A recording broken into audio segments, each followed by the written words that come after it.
साथियों, जय मूल निवासी। प्रोटोन का राजस्थान राज्य तीसरा अधिवेशन में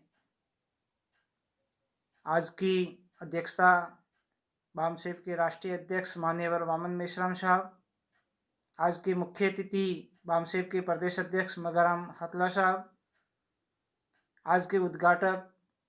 डॉक्टर प्रीति जिलानिया, असिस्टेंट डायरेक्टर प्रारंभिक शिक्षा राजस्थान बीकानेर, आज के इस अधिवेशन के समस्त वक्तागण, आज इस अधिवेशन को लाइव सुनने वाले राजस्थान के मूल निवासी साथियों, जय मूल निवासी। बामसेप संगठन ने सार्वजनिक क्षेत्र के अंदर जहाँ भी हमारी भागीदारी है, उस क्षेत्र को पहुँचने के लिए उसमें महापुरुषों के विचारधारा को पहुँचाने के लिए ऑफशूट विंग को निर्माण किया। उस ऑफशूट विंग को राजस्थान के शिक्षक, प्रोफेसर एवं नॉन टीचिंग स्टाफ को जोड़ने हेतु ये प्रोटोन का निर्माण किया गया। इस प्रोटोन के निर्माण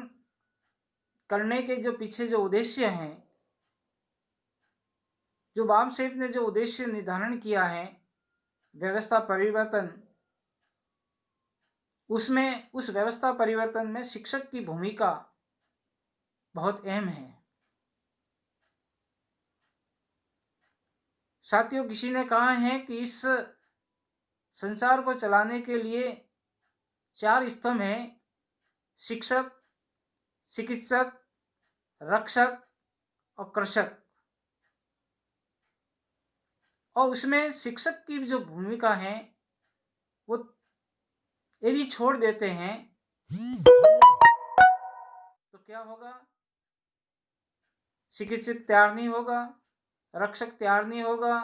कृषक तैयार नहीं होगा। तो इन सभी को शिक्षित करने का, सभी को प्रशिक्षित करने का और उसमें नवाचार पैदा करने का शिक्षक की अहम भूमिका होती है। साथियों, बाबा साहब अम्बेडकर ने उनके पीछे का इतिहास उन्होंने देखा कि ज्योतिबा फूले ने इस व्यवस्था को पहचाना, इस व्यवस्था का अध्ययन किया, तो उन्होंने पाया कि शिक्षा के बिना इस व्यवस्था में परिवर्तन नहीं कर सकते, क्योंकि शिक्षा से लोगों को जानकारी मिलती है, समझ मिलती है और समझ से वह दोस्त दुश्मन की पहचान करता है और अपने जीवन का रास्ता तय करता है। तो उन्होंने शिक्षा को महत्व देके उन्होंने स्वयं विद्यालय खोले और जो भारत के मूल निवासियों को शिक्षा देने का द्वार खोला। साथियों, इसी को आगे बढ़ाते हुए साहू जी महाराज ने इस शिक्षा को महत्व देने के लिए 50% आरक्षण विद्यालयों के अंदर किए कि उनको 50% उनको आरक्षण के तहत उनको शिक्षा दी जाएगी। और यही बाबा साहब अम्बेडकर ने जो संविधान के अंदर मौलिक अधिकार, निःशुल्क शिक्षा एवं अनिवार्य शिक्षा का प्रावधान किया। हम चाहते हैं कि हमारे मूल निवासियों को शिक्षा मिले और वह शिक्षा लगातार गुणात्मक से मिले, परंतु इस व्यवस्था के अंदर जो बैठा हुआ जो ब्राह्मणवाद है, जो ब्राह्मण है, जो ईमानदार नहीं है, जो आज साथियों, अगला विषय है नई पेंशन योजना लागू करके सभी मूल निवासी बहुजन कर्मचारी एवं अधिकारियों को पेंशन के अधिकार से वंचित करना, यह सेवानिवृत्ति के बाद उनके जीने के मौलिक अधिकार से वंचित करने और मूल निवासी बहुजनों के आज़ादी के आंदोलन को नष्ट करने का षड्यंत्र है। साथियों, नई पेंशन नीति जो लागू की, इसके पीछे का जो विश्लेषण हमने किया तो इसमें पैसा जो काटा जा रहा है वो पैसा कहाँ जा रहा है, उस पैसे पर कितना ब्याज मिल रहा है, उस पैसे से क्या आपको लोन मिल रहा है, उस पैसे को बाद में कितना मिलेगा, इसमें आज तक किसी के पास में सिक्योरिटी नहीं है। साथियों, नई पेंशन नीति लागू करने से उनके जीने का जो मौलिक अधिकार था, जो 60 साल तक उम्र सेवा करने के बाद वह समाज के अंदर एक स्वाभिमान से जो जीना चाहता है और उनको पेंशन के रूप में उनको राशि मिलती है, तो निश्चित रूप से उसका जीवन है वो परिवार के अंदर खुशी से गुजरता है। और नई पेंशन नीति लागू करने से आज हमें जो युवा जो शिक्षक प्रोफेसर जो लगे हैं उसमें हमें जो रोष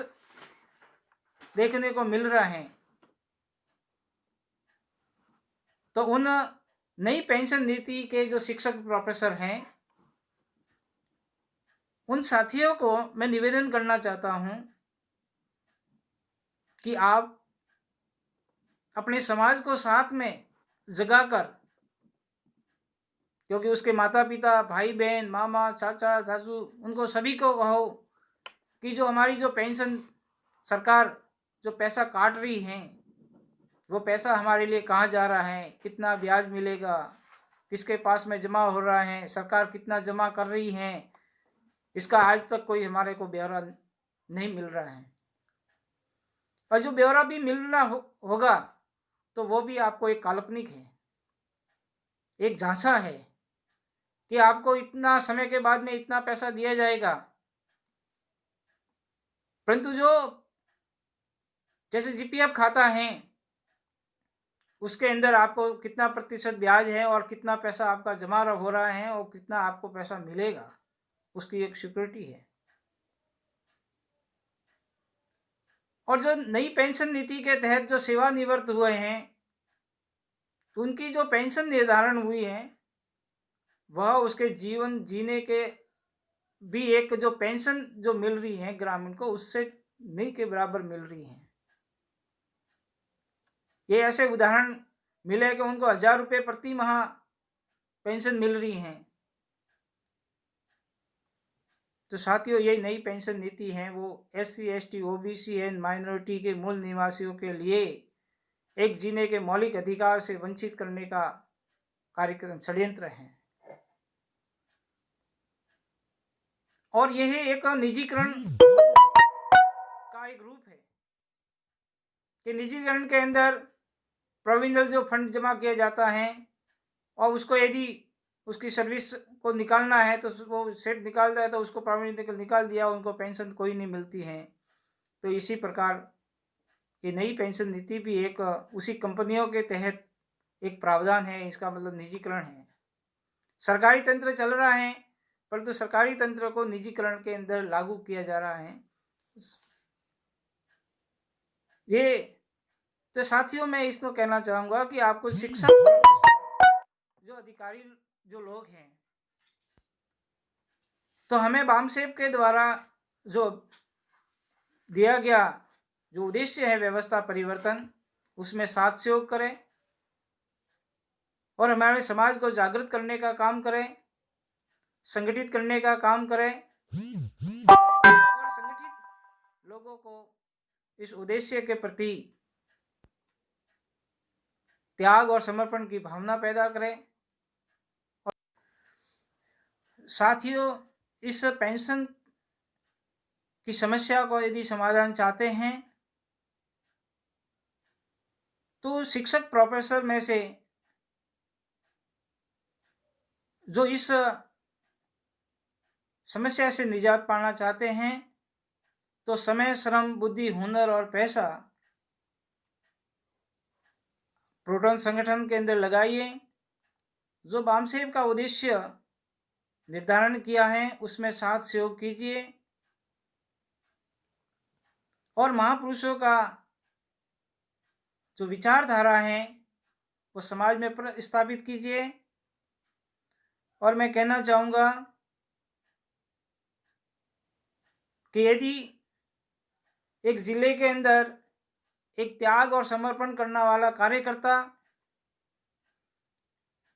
यदि वह संकल्प ले ले कि मुझे पूरे जिले के अंदर मुझे संगठन को खड़ा करना है और संगठन खड़ा करके उसको संगठित करना है और संगठित करके जन आंदोलन में रूपांतरित करना है, तो नौकरी करने के साथ आपको समय निकालना है। क्योंकि बामसेब में हमें बामन वेशराम जी जैसा नेतृत्व दिया है। बामसेब के द्वारा प्रशिक्षण दिया जाता है, उद्देश्य निर्धारण किया हुआ है। बामसेब के पास में कार्य प्रणाली है, पॉलिसी है, कैडर बेस्ड संगठन है, महापुरुषों की जानकारियां हैं और उद्देश्य पूर्ति के लिए निरंतर अधिवेशन एवं प्रबोधन कार्यक्रम किए जा रहे हैं। साथियों, इस भारत देश के अंदर बाबा साहब के नाम से लाखों संगठन हैं, परंतु आपको संगठनों के अंदर किसके साथ में साथ सहयोग करना है उसमें आपको विचार करना है कि जो हो ये विचारधारा रूपी जो पौध है वो पूरा वृक्ष जो निर्माण किया जा रहा है वो कौन सा संगठन है, उस संगठन को पहचान करनी है और उस संगठन को यदि आप साथ सहयोग करना है। साथियों, यदि मूल निवासी समाज को आजाद देखना चाहते हो, हक अधिकार संविधान के तहत मिले, तो साथियों आपको आगे आना पड़ेगा। बामसेब के ने आपको नेतृत्व करने की आपको अवसर दिया है, वो अवसर का उपयोग करें और इस व्यवस्था में जो निजीकरण है, शिक्षकों की जो भर्तियां हैं, पेंशन है, गुणवत्तापूर्ण शिक्षण है, पाठ्यक्रम निर्माण के अंदर मूल निवासी महापुरुषों की जो संस्कृति है, मूल निवासी, आदिवासी, ओबीसी, माइनॉरिटी की जो संस्कृति, जो कला है, उनका जो समावेश पाठ्यक्रम में किया है नहीं किया है उसका भी अध्ययन करना है और उस अध्ययन करके अपने समाज को प्रबोधन देना है और समाज को जागृत करके जो जन आंदोलन निर्माण किया जा रहा है उसमें सहभागिता निभाए। आज के अवसर पर मुझे बोलने का मौका दिया, आपने ध्यान से सुना और जय मूल निवासी साथियों।